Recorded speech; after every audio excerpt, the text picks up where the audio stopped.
I'm sitting out in front of AP's house to confront him. Full story update 1-5. I'm confronting my wife's affair partner today. I caught them and confronted her about the affair 3 months ago. She apologized profusely and told me she still wanted to be with me, wanted to save our marriage, counseling, etc. We've been in couples and individual counseling. She's outwardly told me all the right things. She loves me and only me, wants to fix things, doesn't want a divorce, etc. She gave me access to her phone but told me she doesn't want to catch me sneakily going through it. She swears up and down that she's on the straight and narrow to repairing our broken trust. Except, she is still seeing him. I found out, and kept it to myself. I plan to serve her divorce papers tomorrow, but first I'm going to confront her AP to see what other lies she's been telling me. I know they've talked on the phone a dozen times since I found out and told her she had to go no contact. She swears she hasn't been in contact with him, but the phone records don't lie. They text almost every day. She's obviously deleting them from her phone because I haven't seen them there. But, she doesn't know deleting them on her phone doesn't delete them from her iPad. So at the moment, I'm sitting in a car outside of his house, waiting for him or his wife to leave for work. If he leaves, I'm going to follow him to where he works and confront him there. If she leaves first, I'm going to go knock on his door. Wish me luck. Update. Him sitting out in front of AP's house to confront him. So it's done. I'm an emotional mess. I knew that the community here at our Surviving Infidelity would need an update, and I'm here to deliver. It'll start with last night. I got home from work, made dinner and sat down to eat. My wife asked me how my day was. I relied, uneventful. That was the extent of it. We ate, played with the kids and put them to bed like everything was normal. She and I sat down in our bedroom to watch TV and she said nothing. For like 2 hours. Finally, after our shows were over, she spoke. I'm going to bed. And that was it. No confrontation. No discussion. Nothing.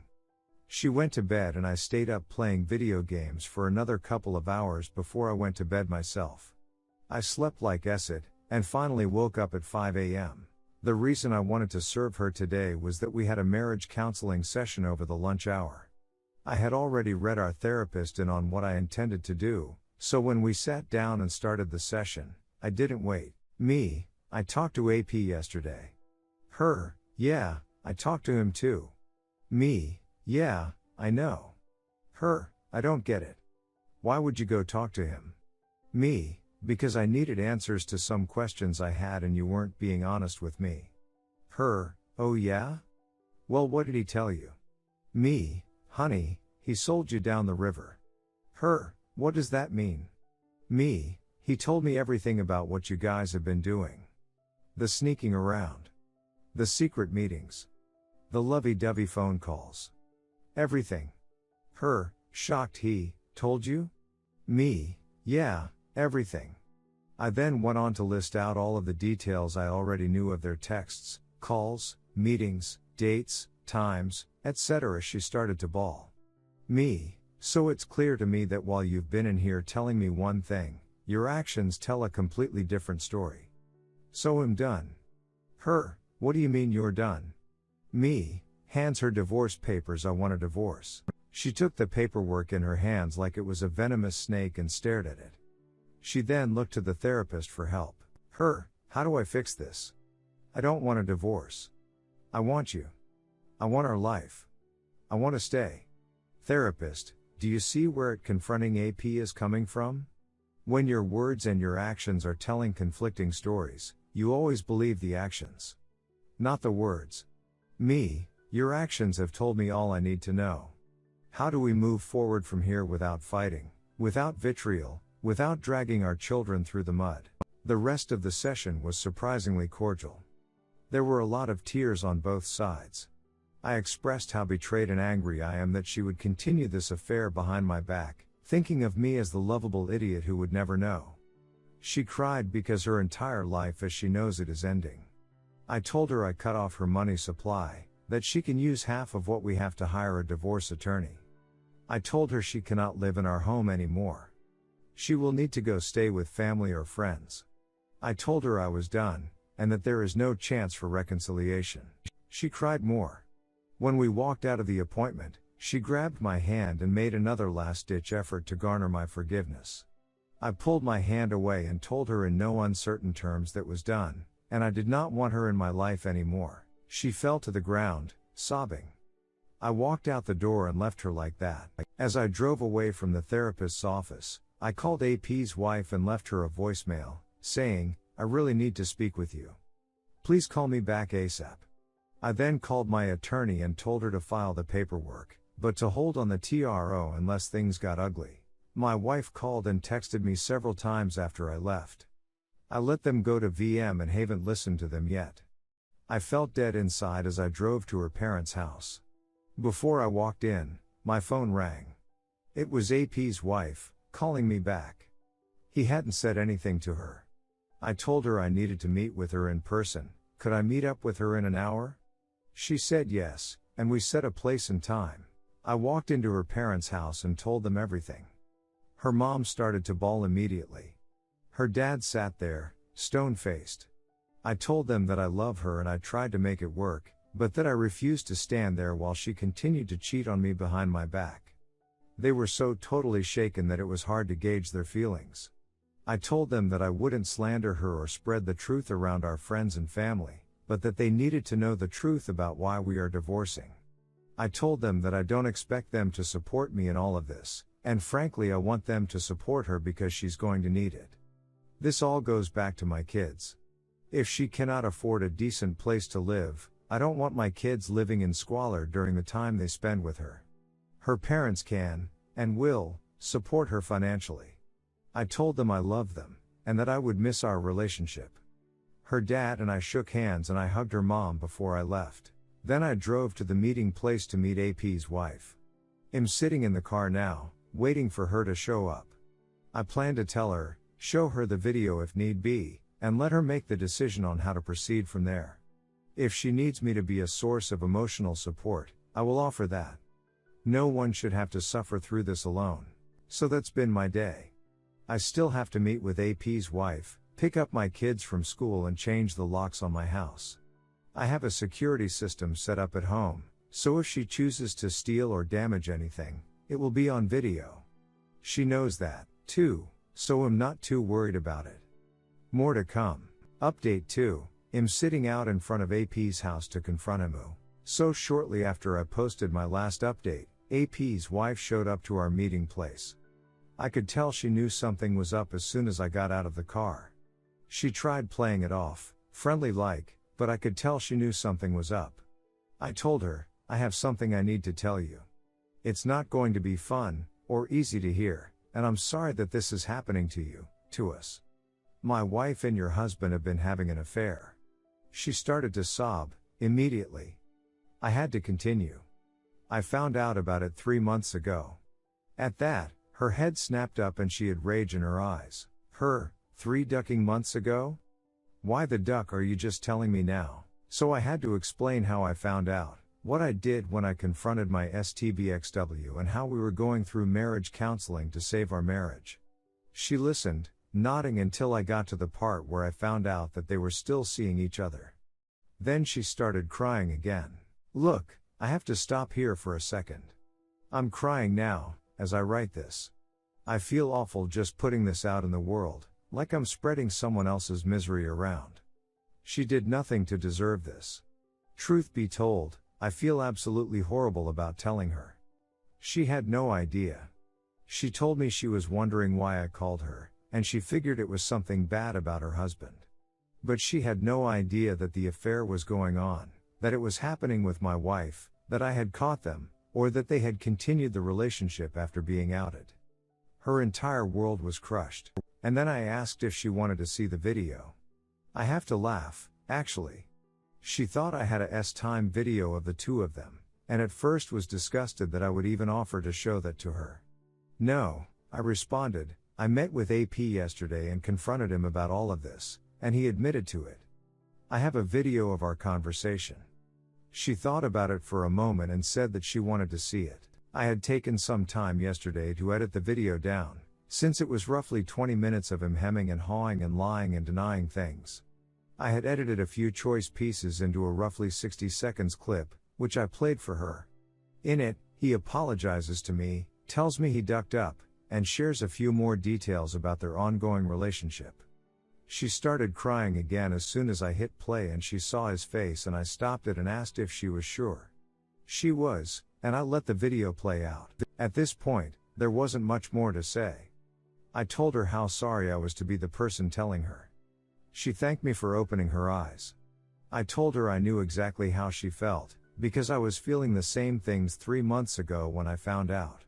I told her that if she needed to talk, if she needed to vent, if she wanted to scream obscenities, she could call me and I would be there for her. She thanked me, we hugged, and left it at that. I honestly don't know what she is going to do now, but I'm sure it won't be good news for AP. I truly feel awful for her, and for her children. I hopped in the car and headed home.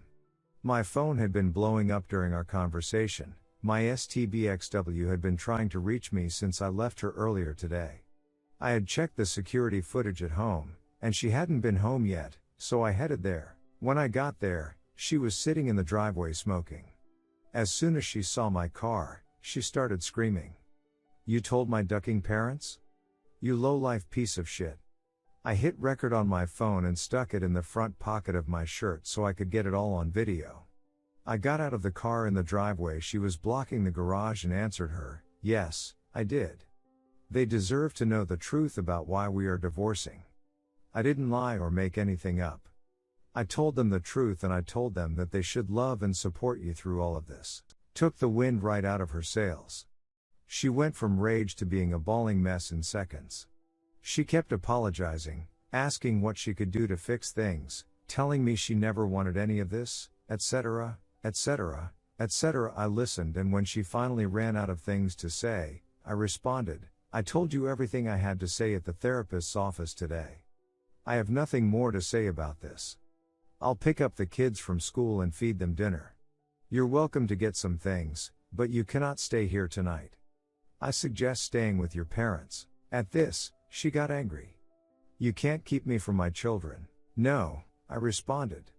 "I don't intend to keep you from our children. But given the state you are in right now, I don't think it would be a good idea for them to see you like this.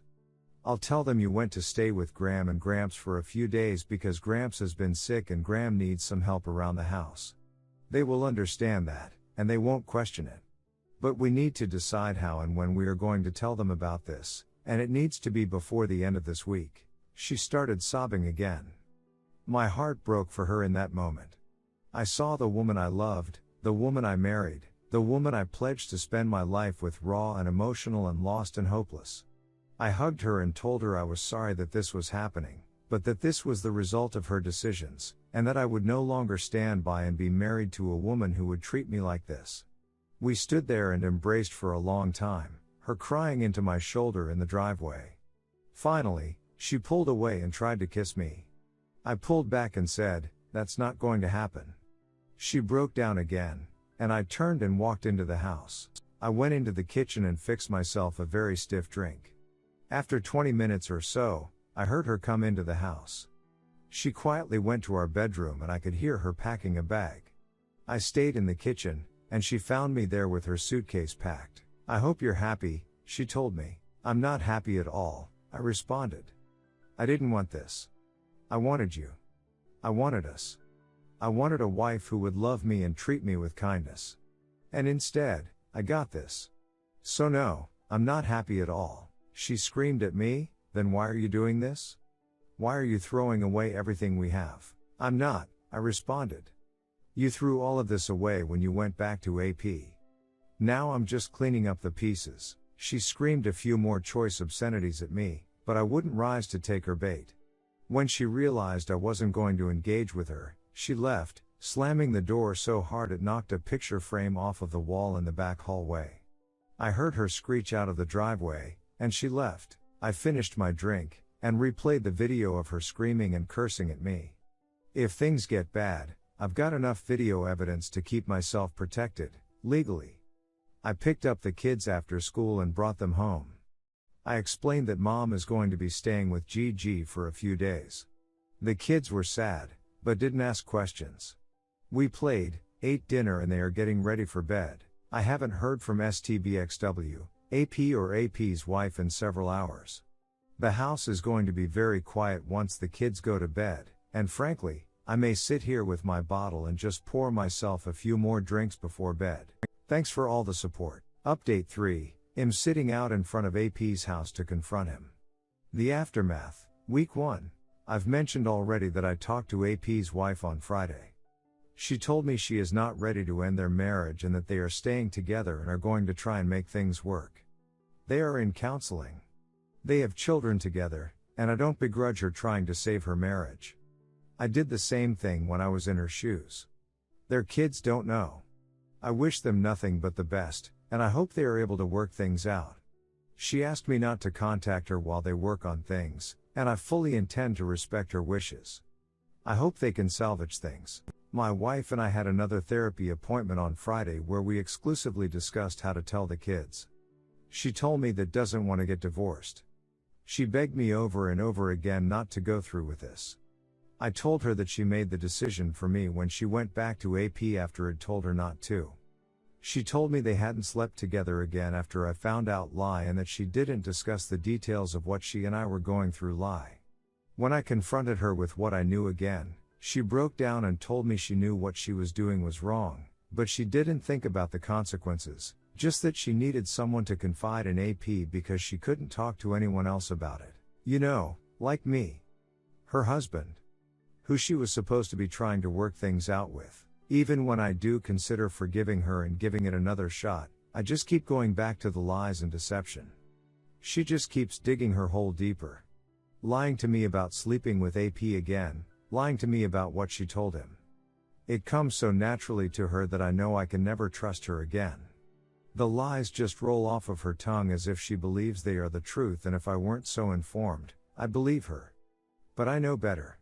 So even in the moments where I want to embrace her, kiss her and tell her everything will be okay, I remember her lies and it keeps me focused on moving forward separately. Anyways, we told the kids Friday night. It was awful. They totally understand what is going on and they are a mess. They are mad at her for having a boyfriend and mad at me for leaving mom. She really did not want me to say that she had a boyfriend, but I was resolute on that part. The kids have their first therapy appointment is Friday. I have no idea how that will go, but am hopeful they will get to start working out their emotions around the whole thing. Meanwhile, I'm trying to be firm as a disciplinarian while giving them the freedom to express their grief and anger and confusion around what is happening to their worlds. It's a difficult balancing act. Yes, it's okay to be angry and yell and cry. No, it's not okay to destroy your toys because you're angry. Shit like that. STBXW came back to the house Friday night and for the time being, we are cohabitating until we come up with a plan for who is moving out and when. We will have to sell the house. I can't afford to keep it and pay child support and pay alimony, regardless of how much that turns out to be. The housing market in our area is down right now and no one is buying houses, so we agreed to wait until spring to put it on the market so we can get a better price for it. The next 4 months cannot go by quickly enough for me. It's also going to be a miserable Christmas. I can't even bring myself to put up decorations, as trying to celebrate something right now seems completely foreign to me. I'll do it. I want the kids to have as normal a Christmas as they can possibly have.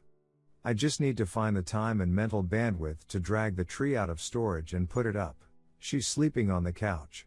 As much as I want to be the bigger man on this and give her our bed, I can't bring myself to do it. I put a lock on the bedroom door and lock it in the morning before I leave the house so that she cannot get in there and mess with my things. For the moment, she's using the guest bathroom and keeping some clothes in a suitcase. Call it petty. Call it a DCK move. Call it whatever you want. She left me and am going to sleep in my bed at night and let her suffer on the couch. So that's where we are at right now. It's not a super detailed update, but it covers the basics of what has gone on over the last several days. The house is relatively peaceful. She's barely talking to me, much less screaming or throwing a fit. The few things we do discuss are kid-related, and are brief and to the point. I'm sure there is more going on under the surface with her, there always is, but for now she's being amicable. Update 4. I'm sitting out in front of AP's house to confront him. The aftermath, weeks 2 and 3. First, just be assured that everything is still cordial, respectful and genial. Tension ran high for the first week, but it's come down considerably as we all settle into our new normal. Frankly, it gives me hope that we can continue to settle things amicably, as we've generally been respectful to each other throughout all of this. I know it's hard to believe, after everything she put me through, but she's being pretty straightforward and honest about everything, and I've been steadfast in my resolve, well, with one notable exception, to continue forward. Second, putting up the Christmas decorations was awesome. The kids had a blast with it. We played Christmas music, we put on Christmas movies, and we didn't take anything too seriously. STBXW got in on it, too. Since she's still living in the house, I couldn't exactly keep her from helping. She oversaw the kids putting ornaments on the tree while I hung lights up outside. I came in and we all had hot cocoa and watched Christmas Vacation. I sat on one side of the kids, she sat on the other side. In previous years, we would have cuddled up on the couch together to watch the movie, but I wasn't about to do that. Third, the kids' therapy is going well. The first meeting was honestly a lot of paperwork and get to know you stuff. We got into things a little bit, but the kids were shy and unclear about how it was all going to play out. I think that having me and STBXW in the room also put them on guard a little bit. The second session apparently went a lot better. We started session 2 all together talking, and then the therapist asked if we could step out for a little bit. We waited outside of the room while the therapist and kids talked. Then after about 15 minutes we went back in and the kids shared what they had discussed. They expressed a lot of sadness and uncertainty, told us they didn't want us to get divorced, and told us that they didn't want to live in separate houses. Here's the fun part. STBXW started crying and said, "I don't want that either." As I sat there open-mouthed, all I could say was, "Are you kidding me?" I stopped myself from going further. I nearly blurted out, "Then you shouldn't have ducked around on me." But I didn't. Then, like a dummy, I chimed in, "I don't want that either," but it felt like I was just tagging on to what she said. Then I turned to the therapist and asked if we could speak to her alone before we left. With 5 minutes left in the session, the therapist asked the kids to step out into the waiting room and close the door. She then lit into my wife. She said that she was being manipulative and was painting me as the bad guy with what she was saying, and that she needed to cut that S out if we were going to have a good co-parenting relationship together going forward. She said that if my wife truly didn't want to get divorced, then she would have thought about the consequences of her actions while she was having her affair. She basically said everything I wanted to say, but couldn't. It was kind of awesome. That night, STBXW apologized to me for what was said in therapy and said she would think more about what she was saying and how her words would impact the kids before she said them.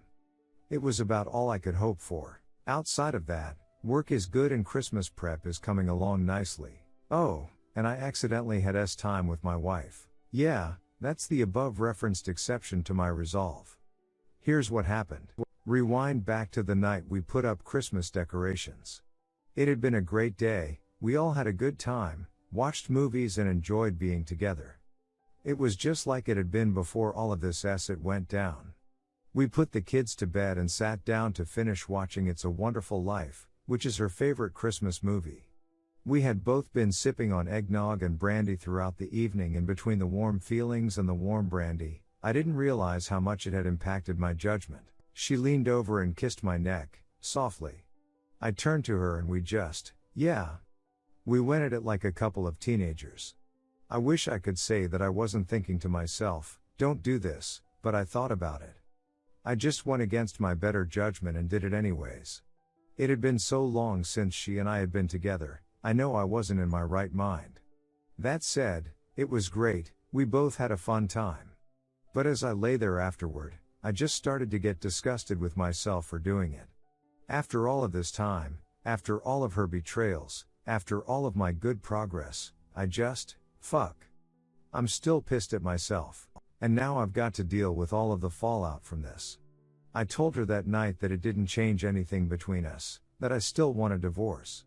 I told her it couldn't happen again and that we weren't going to go back to the way things were.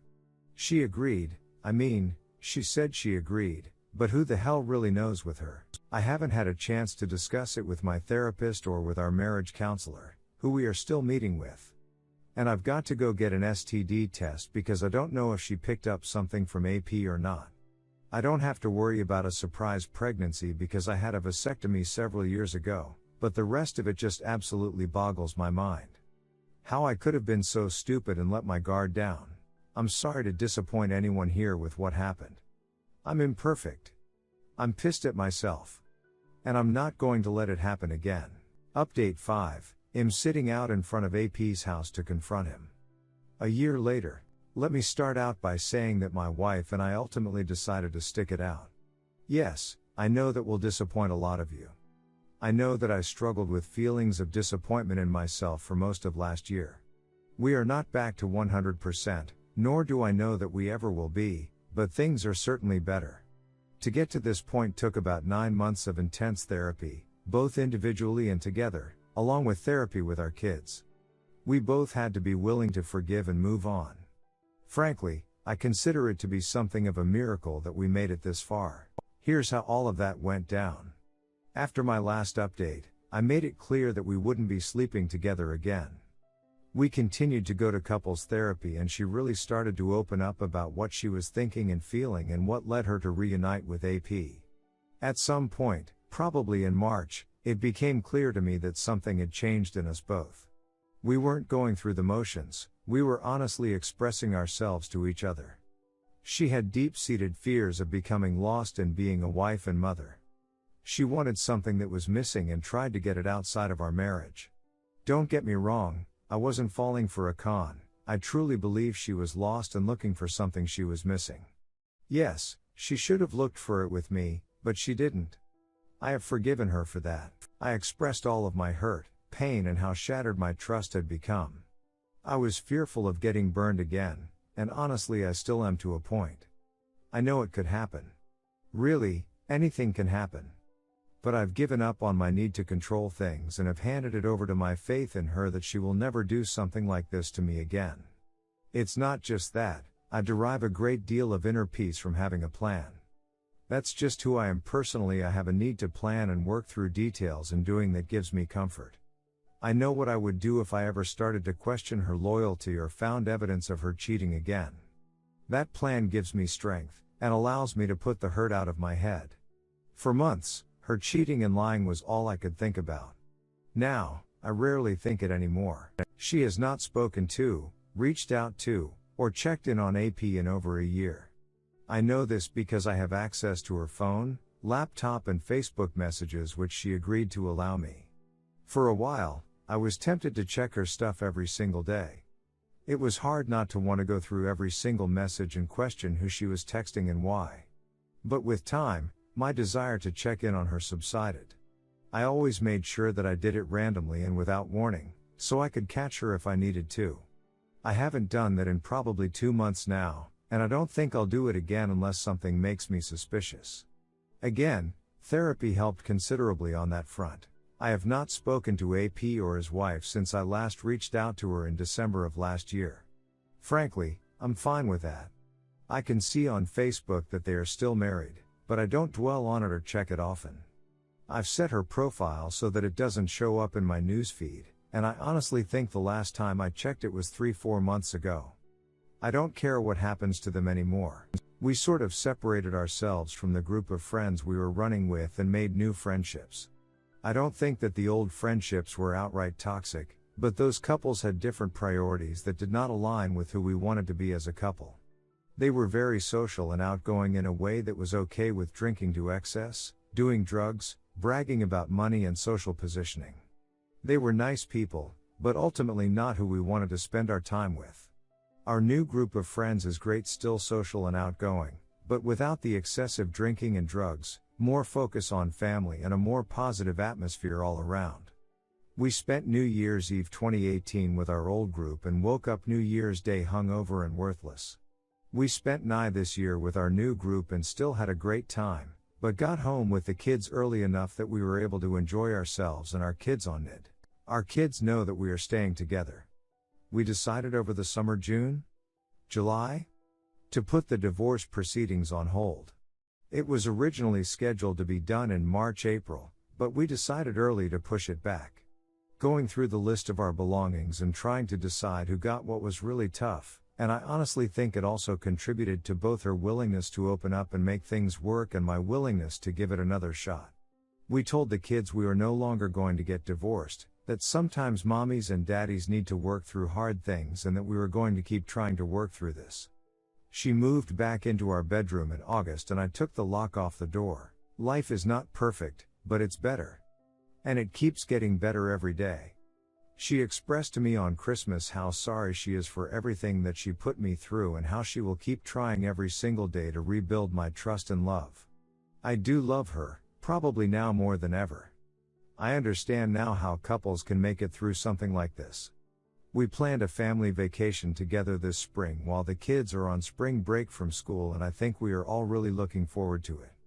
We still meet with our couples therapist weekly and are both still doing regular not weekly individual therapy outside of our couples session. Our marriage counselor told us that she's amazed at how we have handled this and how we keep doing the work to heal the fractures in our marriage. It wasn't easy for a long time, but it's easier now than it was. I want to be as clear as I can be on what we did to heal.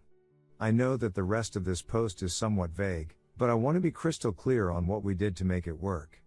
Maybe this will help someone else. I'm no expert, this is just what worked for us. 1. Therapy. Individual and couples therapy on both sides. Therapy helped me understand my shortcomings as a man, as a husband and as a father. It helped me find clarity and peace in myself and helped me regain a sense of confidence I lost when my wife cheated on me. Her individual therapy helped her identify and deal with her own shortcomings as a wife and mother. It helped her decide if she really did want reconciliation, or if she wanted to go on her own way once she decided she wanted to reconcile. Our couples therapy helped us figure out what the path to that was and what our lives would look like on the other side too. We both committed to working towards that common goal. We bought in, fully, and did the work outside of therapy to rebuild our relationship. This included 1. Radical honesty. When I was feeling something, I told her when she was feeling something. She told me we didn't keep our feelings inside, we expressed them, and when she was telling me, I put aside all of my distractions and really listened to her. She did the same for me. 2. Daily check-ins. Every night after we put the kids to bed, we would sit down and check in with each other. How was our day? What was our plan for the next day? How were we feeling about each other? These conversations were difficult at first, but became second nature with time now. I look forward to our nightly check-ins and I know they have had a significant positive impact on our relationship. 3. Asking each other questions. This was kind of like we went back to the phase when we first started dating. Look, she and I have been together for a long time, and we are not the same people we were when we first started dating. People change. 1. Therapy. Individual and couples therapy on both sides. Therapy helped me understand my shortcomings as a man, as a husband and as a father. It helped me find clarity and peace in myself and helped me regain a sense of confidence I lost when my wife cheated on me. Her individual therapy helped her identify and deal with her own shortcomings as a wife and mother. It helped her decide if she really did want reconciliation, or if she wanted to go on her own way once she decided she wanted to reconcile. Our couples therapy helped us figure out what the path to that was and what our lives would look like on the other side too. We both committed to working towards that common goal. We bought in, fully, and did the work outside of therapy to rebuild our relationship. This included 1. Radical honesty. When I was feeling something, I told her when she was feeling something. She told me we didn't keep our feelings inside, we expressed them, and when she was telling me, I put aside all of my distractions and really listened to her. She did the same for me. 2. Daily check-ins. Every night after we put the kids to bed, we would sit down and check in with each other. How was our day? What was our plan for the next day? How were we feeling about each other? These conversations were difficult at first, but became second nature with time now. I look forward to our nightly check-ins and I know they have had a significant positive impact on our relationship. 3. Asking each other questions. This was kind of like we went back to the phase when we first started dating. Look, she and I have been together for a long time, and we are not the same people we were when we first started dating. People change. 1. Therapy. Individual and couples therapy on both sides. Therapy helped me understand my shortcomings as a man, As a husband and as a father, it helped me find clarity and peace in myself and helped me regain a sense of confidence I lost when my wife cheated on me. Her individual therapy helped her identify and deal with her own shortcomings. As a wife and mother, it helped her decide if she really did want reconciliation, or if she wanted to go on her own way once she decided she wanted to reconcile. Our couples therapy helped us figure out what the path to that was and what our lives would look like on the other side too. We both committed to working towards that common goal. We bought in fully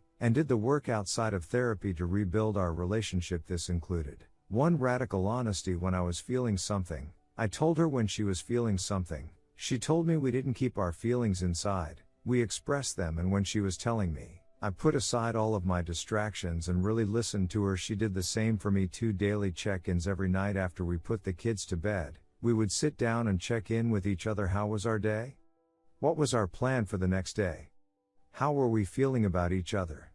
These conversations were difficult at first, but became second nature with time. Now, I look forward to our nightly check-ins, and I know they have had a significant positive impact on our relationship. 3. Asking each other questions. This was kind of like we went back to the phase when we first started dating. Look, she and I have been together for a long time, and we are not the same people we were when we first started dating. People change. The question is whether or not the people we are now are people who can still be together in a healthy marriage. I found a list of questions online that ranged from, what is your favorite color? And what would you do if one of your parents died right now? We went through the list, then we found another list and another one. It's become kind of fun rediscovering who she is. 4. Acts of service. I'm not a super religious person, but we found a Christian-based guide to repairing a marriage after infidelity that included doing acts of service for your partner. This ranged from simple writing them a note, doing a chore that they were responsible for, sending a message in the middle of the day, to more extravagant things: date night alone, buying a thoughtful gift, taking a weekend away together again. These little things began to add up and rebuilt my trust in her and my love for her. Simple things like when she took out the trash for me when I was working late one night went a long way. 5. Stop dwelling on it. This was hard for me. I had to actively choose not to engage in thoughts that took me to a dark place. This was also incredibly uplifting because it freed up my mind and energy to focus on other things. Whenever I'd feel like I was starting to go down the path of getting wrapped up in it, I would do something to take my mind off of it: work out or go for a run, watch something funny on TV, play something distracting with the kids. Eventually I stopped thinking about it regularly, and as I've mentioned before, as time went on, I thought about it less and less. I hope you don't take this as me preaching. I'm not. I honestly believe that some people shouldn't be together. I honestly felt that about us until partway through this last year. Some people can make it work. Others definitely shouldn't. I can't judge your situation any better than you can judge mine from the outside. But for now, I truly believe that we will be together for the long haul. Something else, I can't log in and check this account regularly because it starts to dredge up my old, bad feelings about what happened between us. I plan to post this and then I'll check in again in a few days, and then I'll probably just leave the account alone for the future. I don't want to delete it in case someone else can benefit from the discussion. But I can't re-expose myself to all of this repeatedly if I want to continue moving forward with her. I hope you understand.